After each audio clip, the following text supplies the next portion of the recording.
Voltamos para o nosso quinto bloco a respeito da organização administrativa do Estado.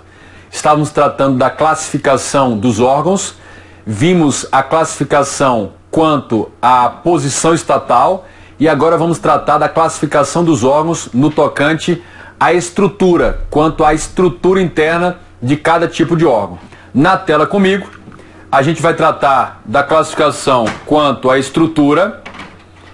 E no tocante à estrutura, nós temos órgãos chamados simples e temos órgãos chamados o quê? Compostos. O que é cada um desses órgãos? Órgãos simples, também chamados de órgãos unitários. Órgãos simples, também chamados órgãos o quê? Unitários. Eles não são órgãos que não se subdividem internamente em órgãos ou unidades menores. Então você tem, por exemplo, aqui o Ministério da Fazenda, aí lá dentro você tem a Secretaria da Receita Federal, aí lá dentro você tem um núcleo X. Esse núcleo é um órgãozinho lá dentro que não se subdivide internamente em nenhum outro órgão ou unidade menor. Eu posso chamar isso de um órgão o quê? Simples ou unitário. Mais um aspecto. Não tem outros órgãos agregados à sua estrutura para realizar desconcentradamente sua função principal. Ou seja, não há uma desconcentração interna a mais para criar uma nova estrutura. Muito bem. Então, nós temos aí o exemplo de órgãos simples. Principal exemplo de órgão simples vem lá da Constituição Federal, o juiz. O artigo 92 da CF diz claramente, o artigo 92 da CF diz claramente que o juiz é considerado um órgão do Poder Judiciário. Então, além de ser um agente político, o juiz é considerado um órgão do Poder Judiciário. E óbvio, né? O juiz não pode internamente se subdividir em órgãos menores, unidades menores de atuação. Então, se o juiz é considerado um órgão, o juiz é um exemplo de órgão simples. Agora vamos para a definição e aí o estudo dos órgãos compostos. Lembrando que é a classificação quanto à estrutura. Os compostos são aqueles que se subdividem internamente em órgãos e unidades menores. Essa é a regra. Essa é a regra. Então você pega um ministério, lá tem secretarias, tem departamentos, tem seções, subseções, setores. Então, essa é a regra. Possuem órgãos ou unidades menores vinculados à sua estrutura lá dentro. É outra forma aí de tratar o assunto. E por último, possuem uma desconcentração interna das diversas atividades referentes à sua função principal. Então aqui, como órgãos compostos, a gente poderia citar os ministérios, as secretarias, Câmara, Senado, tribunais. Então todos esses seriam exemplos aí de órgãos compostos. Por quê? Porque possuem subdivisão interna em órgãos ou unidades menores para a execução aí de suas funções principais. Órgãos compostos. Continuando ainda no assunto classificação de órgãos. Continuamos no assunto classificação de órgãos. Agora nós vamos tratar da classificação quanto à atuação funcional. O critério de classificação agora vai ser no tocante à atuação funcional. E no tocante à atuação funcional, nós temos o seguinte. Então, quanto à atuação funcional de cada órgão, nós temos órgãos singulares, também chamados unipessoais. Órgãos singulares, também chamados unipessoais. E nós temos órgãos colegiados, que também são chamados de pluripessoais. Pluripessoais. Muito bem. O que são os órgãos singulares? Aí do ponto de vista da atuação funcional, o que são os órgãos singulares? E aí, olha, de forma bem simples, órgão vai ser singular quando a decisão ou as decisões em nome do órgão são tomadas pela manifestação de uma única autoridade superior. Ou seja, a representação desse órgão para a atuação concentra-se numa única autoridade superior. Então, são aqueles que atuam e decidem por um único agente competente, um agente superior, ou seja, tomam as decisões em nome do órgão. Além disso, são aqueles com um único titular, o representante, da competência para tomar decisões em nome do órgão. E, além disso, é chefiado ou representado por um único agente. São formas aí de tratar esse assunto. Em regra, no direito brasileiro, na estrutura administrativa brasileira, em regra, nós temos os órgãos singulares. Preponderam os órgãos singulares. É o chamado modelo presidencialista de gestão. Então, os ministérios são assim, a presidência da República, os departamentos, as secretarias, são todos órgãos o quê? Singulares. São todos órgãos singulares. Agora, e os órgãos colegiados? E os órgãos colegiados? Comigo.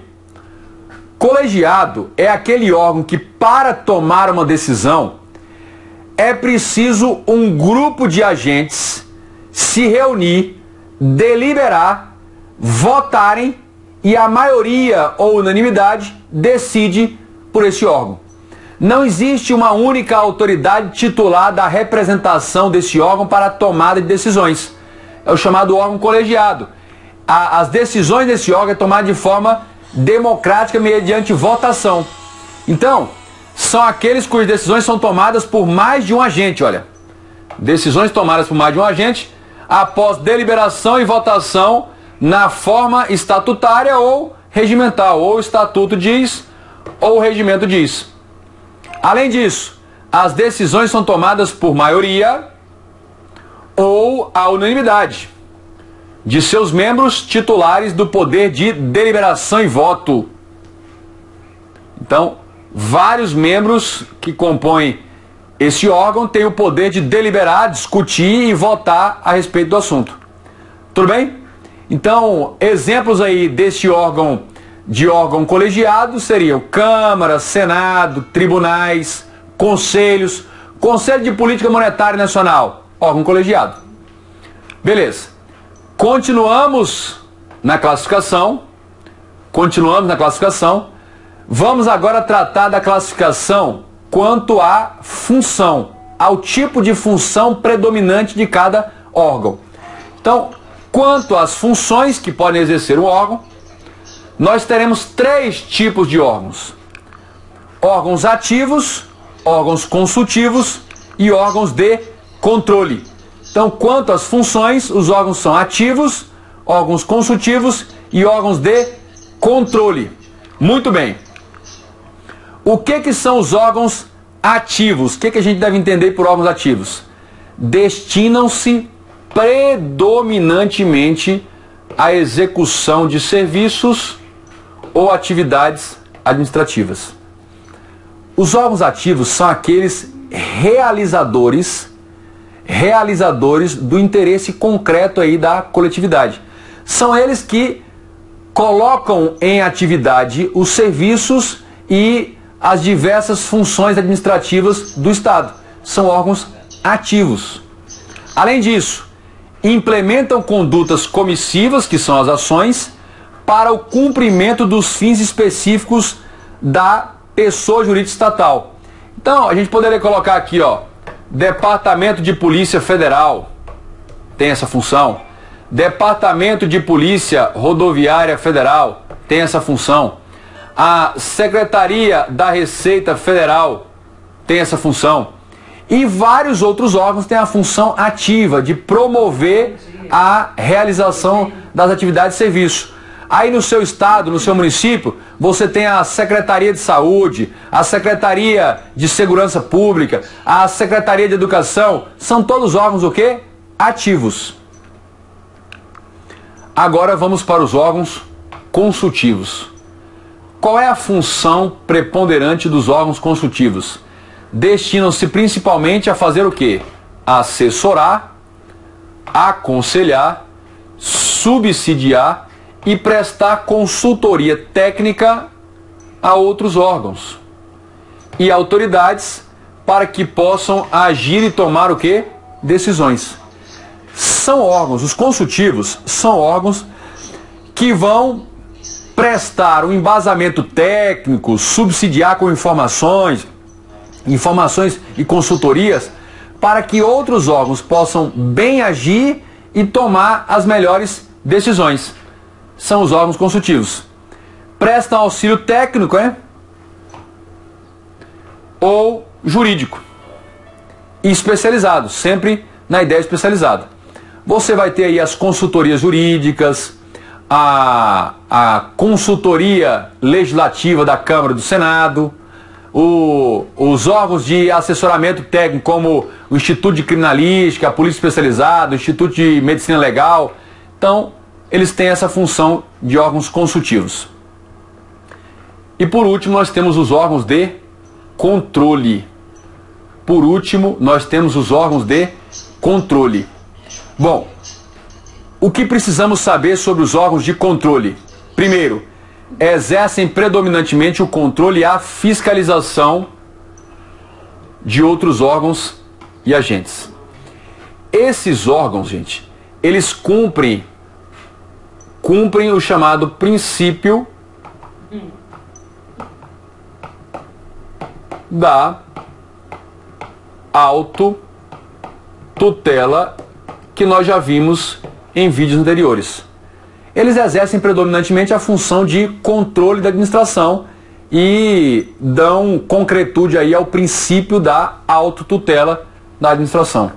Além disso, eles destinam-se basicamente a rever, revisar, fiscalizar e controlar atos e condutas de outros órgãos, agentes e entidades.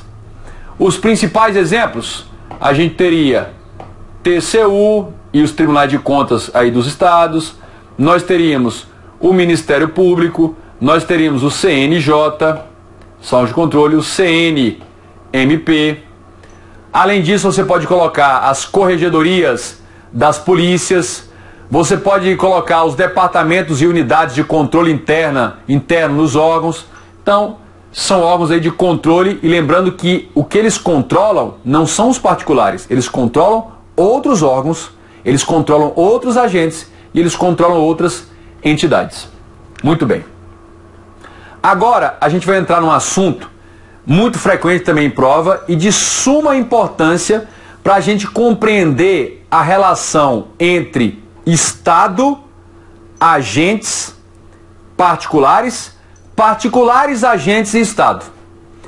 Essas relações que podem surgir envolvendo Estado, agentes e particulares, a coletividade como um todo, são bem explicadas ou foram explicadas por algumas teorias que se sucederam ao longo do tempo aí, do estudo do direito administrativo. A gente vai tratar desse assunto agora. E um outro detalhe, esse assunto que nós vamos tratar agora é de suma importância para compreendermos a responsabilidade civil objetiva do Estado. A responsabilização civil objetiva do Estado. Comigo, vamos estudar o quê? As teorias sobre a natureza jurídica. Teorias sobre a natureza jurídica da relação entre o Estado e seus agentes. Teorias sobre a relação jurídica entre o Estado e o quê? E os seus agentes. Muito bem. Vamos mostrar aqui um detalhe importante. Vamos abrir aquela nossa tela branca e tratarmos o seguinte. Olha, nós temos o Estado. O Estado é uma PJ e isso não se discute. Se falamos que o Estado não é uma PJ, é porque ele tem personalidade jurídica e, portanto, é um sujeito de direitos e obrigações. O Estado tem aptidão para contrair direitos e obrigações por si mesmo. Muito bem. O que acontece? Se o Estado é sujeito de direitos e obrigações, como é que ele faz para manifestar sua vontade e contrair esses direitos e obrigações, já que o Estado é uma ficção? Nós vimos lá nos primeiros vídeos tratando de Estado, governo e administração, que o Estado é uma realidade fictícia, ideal, está no mundo das ideias. Como é que esse Estado faz para se manifestar concretamente? Ele vai se valer dos agentes. E esses agentes vão atuar para realizar o interesse da coletividade.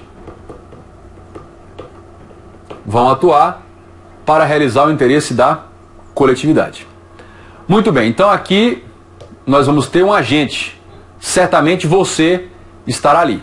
Bom, ao fazer a investidura de uma pessoa natural, um ser humano vivo, você, eu, ao fazer a investidura num cargo, função ou emprego do Estado, o que vai acontecer? Essa pessoa natural passará a praticar atos em nome do Estado, sobre a responsabilidade do Estado e exercendo os poderes administrativos do Estado. O que acontece? Os estudiosos começaram a se perguntar e a questionar qual seria a natureza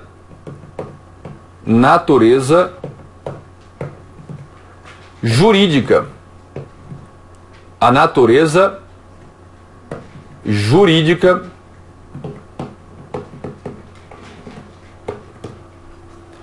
dessa relação aqui entre Estado e agente. Ao perguntar qual é a natureza jurídica, ele está perguntando o seguinte: qual é o fenômeno jurídico? O que juridicamente está acontecendo entre Estado e pessoa natural, que se tornou o seu agente? Que fenômeno jurídico é esse que permite ao agente exercer poderes do Estado sob o nome e a responsabilidade do Estado em benefício da coletividade? Então, para explicar essa natureza jurídica, os estudiosos do direito administrativo, ao longo aí de alguns séculos, uns 300 anos para cá, desenvolveram 3 teorias que se sucederam na tentativa de explicar, de justificar esse fenômeno. Bom, o que nós vamos analisar é cada uma dessas teorias, a sua aplicação e as consequências disso. Muito bem. Então, o que nós estamos querendo estudar é a natureza desse fenômeno aqui, essa conexão entre Estado e o agente, que permite ao agente praticar atos em benefício da coletividade, mas em nome e com os poderes do Estado, sobre a responsabilidade do Estado. Muito bem. A primeira teoria foi a teoria do... A primeira teoria, vamos voltar aqui, botar nossa caneta, aqui, foi a teoria do mandato. Depois dela veio a teoria da representação. E por último, prevalece até hoje a teoria do órgão. Teoria do órgão. Precisamos destrinchar com tranquilidade, clareza, cada uma das teorias e explicar a sua aplicação, porque isso é frequentemente cobrado em prova. E é fundamental até para a gente compreender depois a responsabilização civil objetiva do Estado. Venha comigo, vamos lá. Primeiro, teoria do mandato. Teoria do mandato. Só que antes disso, a gente vai relembrar aquela nossa lógica. Qual é a nossa lógica? Nós temos o Estado...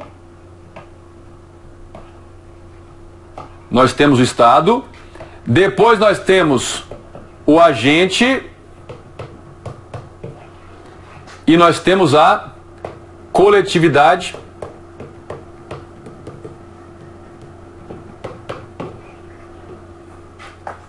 a bem de quem o Estado, que é uma pessoa jurídica, está aqui, e o agente está aqui, você, olha, vai atuar.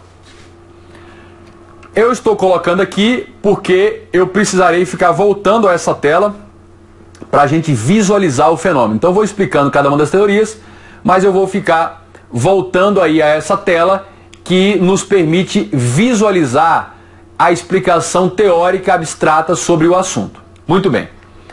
Então vamos lá. Teoria do mandato. Teoria do mandato. Os estudiosos, chamados doutrinadores em direito administrativo, que estavam tentando explicar esse fenômeno, eles também são conhecidos como publicistas. São estudiosos do direito público, porque o direito administrativo é um ramo do direito público. O que acontece?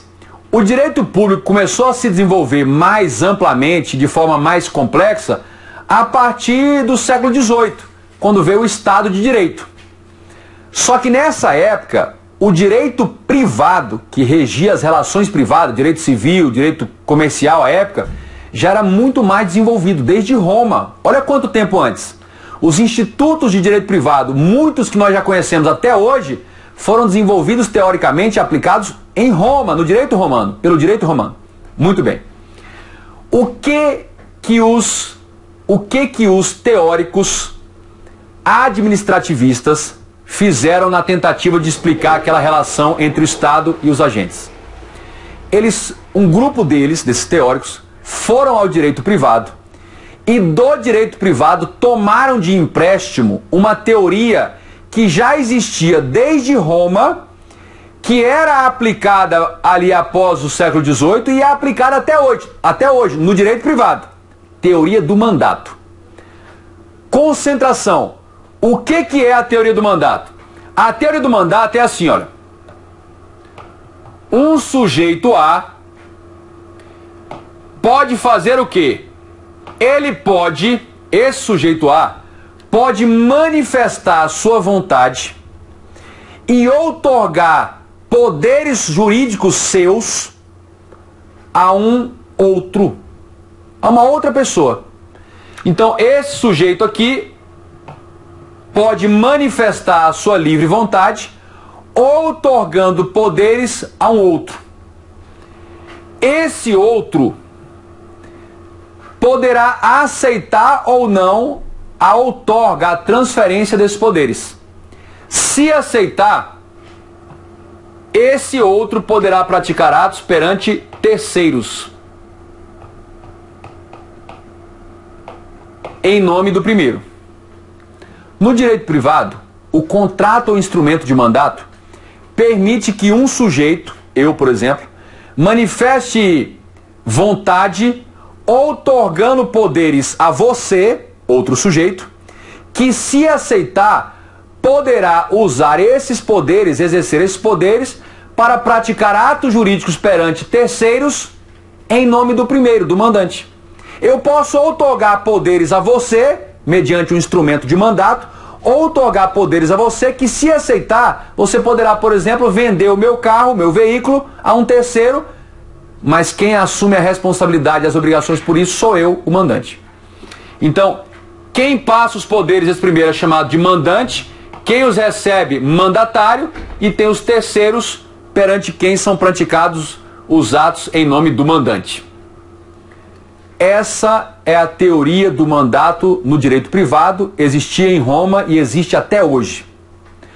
Os administrativistas, os teóricos que estavam tentando explicar, volta lá, olha, essa relação, olha na tela, eles adaptaram a teoria do mandato do direito privado para cá, na tentativa de explicar isso aí.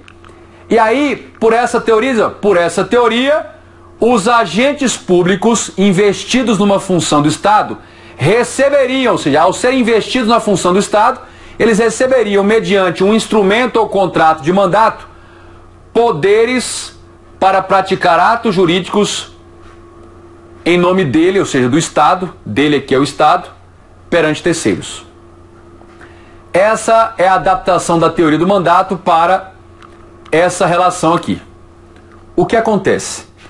Aparentemente, essa teoria do mandato teria casado com uma luva.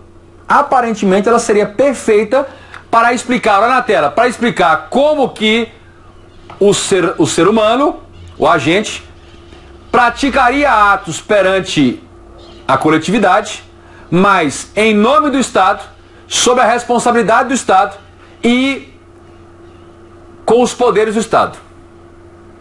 Comigo. Os defensores da teoria do mandato afirmavam que todo e qualquer agente público poderia exercer poderes do Estado, em nome do Estado e sob a responsabilidade do Estado, em razão de um instrumento ou contrato de mandato. Acontece que essa teoria sofreu uma crítica muito contundente, uma crítica muito feroz, que não tinha como ser rebatida. Os autores dessa crítica à teoria do mandato, disseram: se vocês, defensores da teoria do mandato, estão dizendo que todo e qualquer agente que exerce poderes do Estado o faz por conta de um instrumento de mandato, como é que o Estado fez para outorgar os primeiros poderes ao primeiro agente, ao número 1, ao 01? Como é que o Estado teria feito isso se o Estado não pode falar nada, nem pode assinar um papel? A crítica foi como que o Estado manifestou sua vontade, outorgando os primeiros poderes ao primeiro agente de todos, já que o Estado é uma ficção e não pode falar nada nem assinar um papel. Então, essa teoria não explica como surgiram os poderes para os primeiros agentes. Essa crítica não foi rebatida. E essa crítica fez com que a teoria do mandato não prevalecesse.